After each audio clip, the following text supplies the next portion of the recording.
Mainit na balita. Mr. Speaker, I move to declare vacant the position of Chairperson of the Committee on Appropriations. Said motion is carried. Mainit na balita habang kasagsagan nitong rally na ito, ito daw Zaldico. According sa anak ng presidente, siya daw ang nagbigay ng statement na sibak na bilang chairman ng Appropriation, Committee on Appropriations. Sinasabi niya, hindi naman daw siya nag-resign, o hindi daw siya sinibak, kung hindi nag-resign siya. So sinasabi mo ba sinungaling ang anak ni Marcos?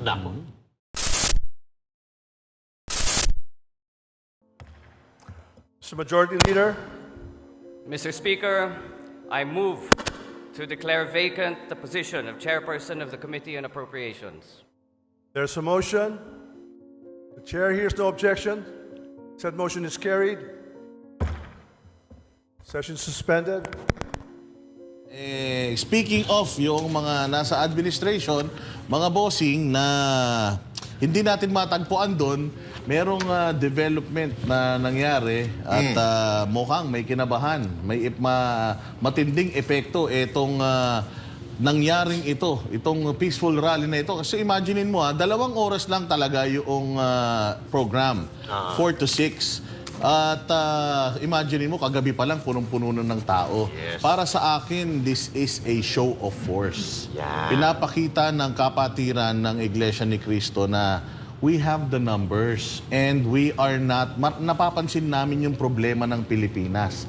Napapansin namin yung pagkakawatak-watak, sinuportahan namin yung inyong tandem kasi ang pangako ninyo, aayusin ninyo ang bansang Pilipinas. Pero ang nangyayari po is kabaligtaran. Yes. Dahil sa inyong pag-aaway, dahil sa mga kanya-kanyang personal na interes. Kaya eto mga partner, may idadagdag si Banat Bay patungkol dyan, Hindi. Banat? Actually, isa yan doon sa tumatak sa akin, hindi lang sa speech ni Congressman Marcoleta.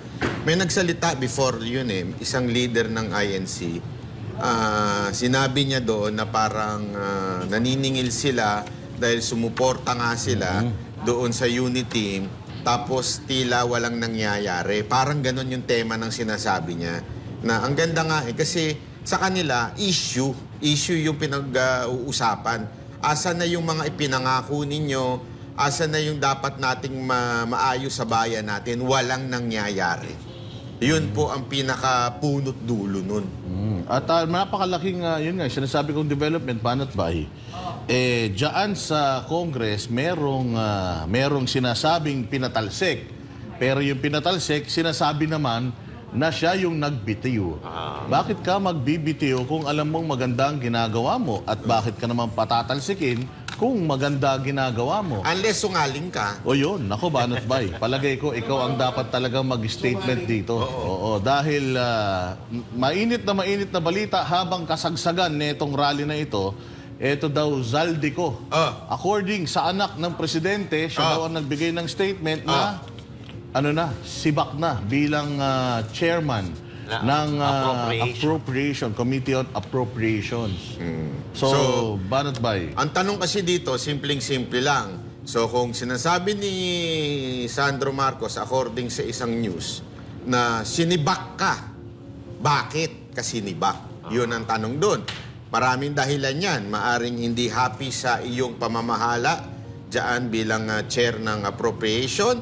O baka naman yung isang kwentong nadinig ko. Ano yun? Nagkaroon daw ng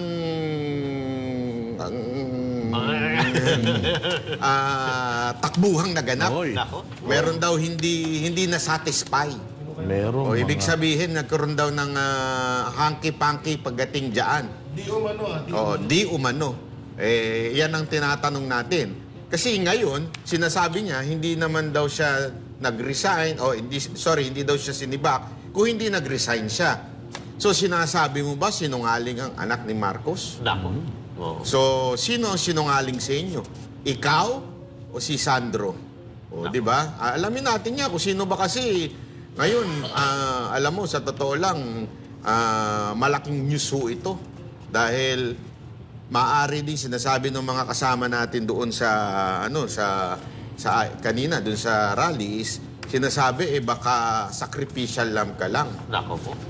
Dahil natakot sila, napraning sila sa ginawa ng INC, so kailangan may gawin silang kakaiba na somehow i-response. At ikaw yung isinakripisyo. Kung ibig sabihin, kung ikaw yung sinakripisyo, ibig sabihin, talaga ikaw ang pinakawalang kwenta. Sa bagay, talaga naman wala kang kwenta, wala ka namang nagawa dyan sa kamera, wala ka naman talaga masasabing ambag dyan. Kung hindi yung ikaw ay sumali dyan sa mga quadcom na yan at binabantayan mo yung mga kasamahan mo na kung sino ba dito ang mabibigyan ng magandang proyekto. Nako. Ganun ba? Hindi kasi yan iyong ang siniwalat banat bay ni ni Congressman Arnie Teves dati, tanda mo, di ba? Ano sabi niya? Oh, sabi ni Congressman Arnie Teves na napakalakas daw niyan diyan. Dalawa daw sila na bagman yan. Sino nagsabi niyan? Oo, si Congressman Arnie Teves noon. Yan yung mga unang ano niya Nung siya ay ginigipit ng ginigipit, siya yung unang nagsabi na patungkol sa yung nagbibigayan dyan ng milyon-milyon. Naku po! Naka-paper bag. Sino nagsabi? Si Congressman Salvi, dating Congressman Arnie Teves. At talagang kilalang-kilala daw niya yan. At sinasabi nga daw na sobrang makapangyarihan daw talaga nito ni Zaldico dyan sa Kongreso. Oo, actually marami pa akong balita dyan. Pero hindi ko na lang ibabalita. Oh, syempre, Nasa natin? husgado na yung kaso namin. Oo, pero Coach Oli, gusto ko lang reaksyonan mo to kasi sabi ng mainstream media, alam naman natin, SMNI, dyan lang talagang patas ang pagbabalita. According to yung mga SWS survey, 41% ng mga Pilipino ang pumapayag or gusto na ma-impeach or sinusuportan yung impeachment ni VP Sara. Sa mga nakita natin kanina, mukhang talagang fake news itong mga kumakalat ng mga surveys na ito, Coach Oli. Ako naniniwala ako fake news talaga yung mga survey na yan. Kasi kita naman natin na sa sobrang dami, ayaw talaga sa impeachment. Pero ako medyo kukontra ako konti sa inyo dyan. Alam nyo naman, kontra ako konti sa Banateros. Dahil ako gusto kong ituloy ang impeachment na yan. Hindi dahil ayaw ko si BP Sara, dahil gusto ko silang pagtawanan. Hanggang ngayon, pinagtatawanan ko pa rin. Asa na yung impeachment nyo? Hindi nyo kayang palabasin. Ano sinasabing palusot ng mga trolls? Kasi mayroon pa rin pang-4 na complaint. Pag hindi natuloy yung impeachment, sasabihin nyo may pang-5, pang-6, pang-7. Ang sabihin ninyo, NPA na lang ang may gusto dyan sa impeachment ni BP Sara. Wala talaga Kaya ako, pasensya na po, pero gusto ko ituloy nila. Dahil mapakita natin sa taong bayan, mahina sila. Mag-e-election, tandaan nyo. Lahat dumidistansya dyan sa impeachment na yan. Dahil ayaw nila mapasama sa publiko. Dahil alam nila yung puwersa ng taong bayan nasa panig ng mga Duterte. Kaya ako, okay lang sa akin yung impeachment. But then again, nandun tayo kanina sa rally, ayaw natin yung impeachment. At on the other hand, parang maganda na rin na magkapahiyaan. This is more or less 2 million here in Metro Manila. Tapos nationwide, ginanap yan, milyon-milyon din yung mga umattend dyan, Coach Oli. So, mukhang ako talaga, yung mga survey na mga ganyan, hindi talaga justifiable.